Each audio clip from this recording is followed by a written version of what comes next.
So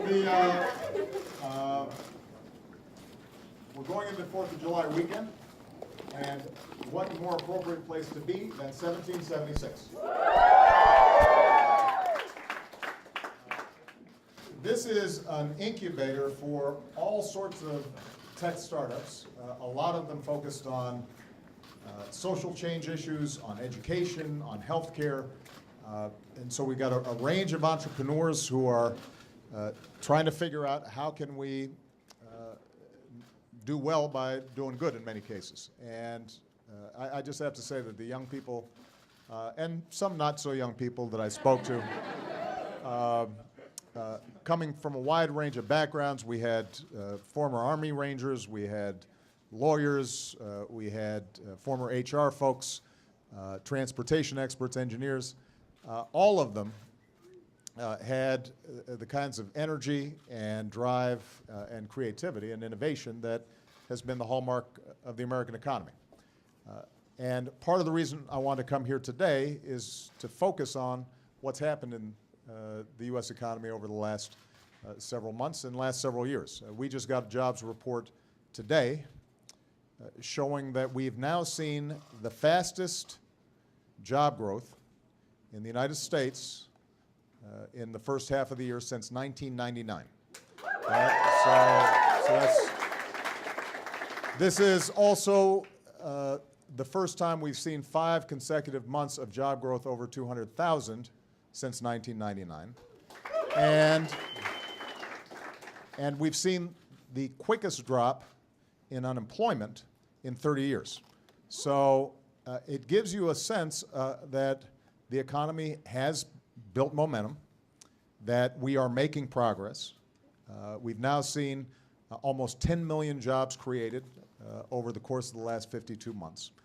And it should be a useful reminder to people all across the country that given where we started back in 2008, we have made enormous strides thanks to the incredible hard work of the American people and American businesses that have been out there competing, getting smarter, getting more effective, and it's making a difference all across the country. Now, what we also know is as much progress has been made, there's still folks out there who are struggling. We still have not seen as much increase in income and wages as we'd like to see. A lot of folks are still digging themselves out of challenges that arose out of the Great Recession. Historically, financial crises take a longer time to recover from. We've done better than the vast majority of other countries over the last 5 years, but that drag has still meant a lot of hardship for a lot of folks. And so it's really important for us to understand that we could be making even stronger progress. We could be growing even more jobs. We could be creating even more business opportunities for smart, talented folks like these if those of us here in Washington were focused on them, focused on you, the American people, rather than focused on politics. And I've given a number of examples over the last several months of things we know would work if we are investing in rebuilding our infrastructure. That doesn't just put construction workers back to work, that puts engineers back to work, that puts landscape architects back to work. It puts folks who are manufacturing concrete or steel back to work. It makes a difference. It has huge ripple effects all across the economy. If we are serious about increasing the minimum wage, that puts more money in the pockets of people who are most likely to spend it. They, in turn, are most likely to hire more people because they now have more customers who are frequenting their businesses.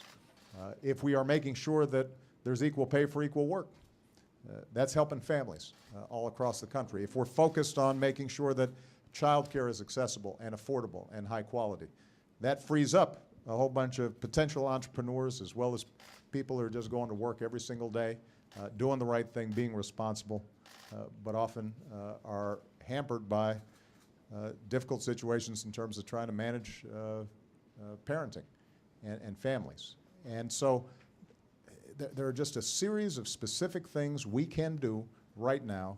Many of them I'm doing on my own because we have the administrative authority to do it, but some of them we can't do without Congress. We can't fix a broken immigration system that would allow incredibly talented folks who want to start businesses here and create jobs here in the United States, would allow them to stay and make those investments. That's something that we need Congress to help us on. We're not going to be able to